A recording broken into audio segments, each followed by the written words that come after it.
Magandang araw po, mga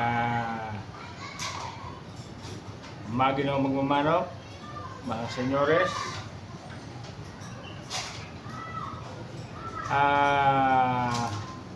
Magandang pag-usapan po ngayon yung nangyaring katatapos lang na World Slasher Cup 2nd edition, kung saan tatlong co-champion ang nagwagi sa katatapos lang na World Slasher Cup 2nd edition.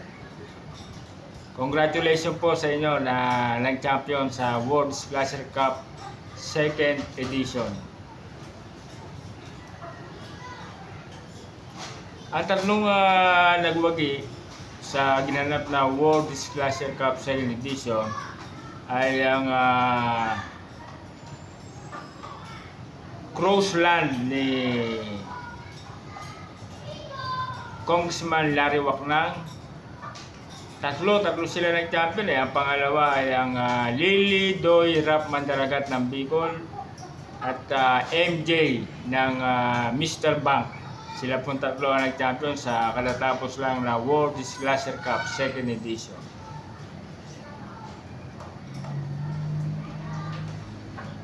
Napakagagaling ng mga manok. Napakaganda ng performance sa katatapos lang na World Slasher Cup. Ang gagaling. Talagang mga halimaw. Ang gagaling. Antitibay. Ang ganda ng cutting ability ng mga manok.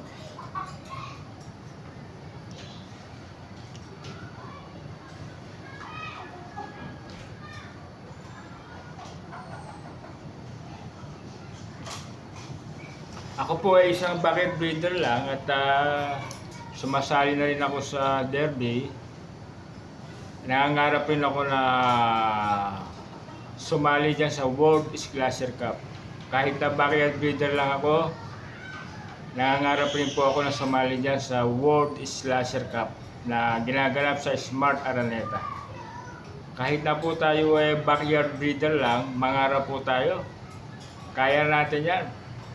Kaya natin yan. Kaya natin sumali dyan. Kahit sa derby, kaya rin natin yan. Wag po tayo makontento sa mga hack fight lang.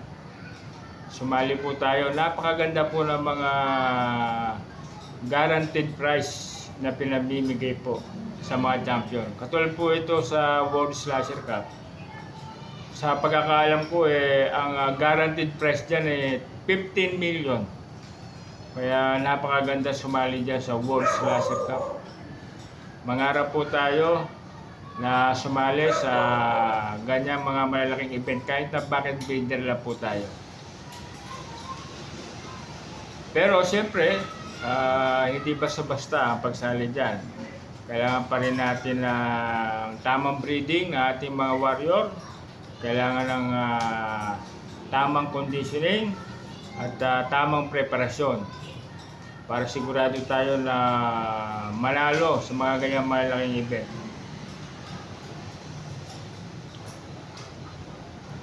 Kaya ito very competitive ang labanan sa World Slasher Cup. Mahuhusay ang mga manok.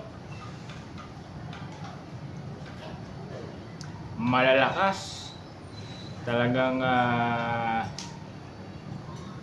mga bigatin at kilalang mga breeder ang sumali sa World Slasher Cup. Sana kahit na backyard breeder lang tayo, sana makasali tayo sa ganyang malaking event. Maraming salamat po.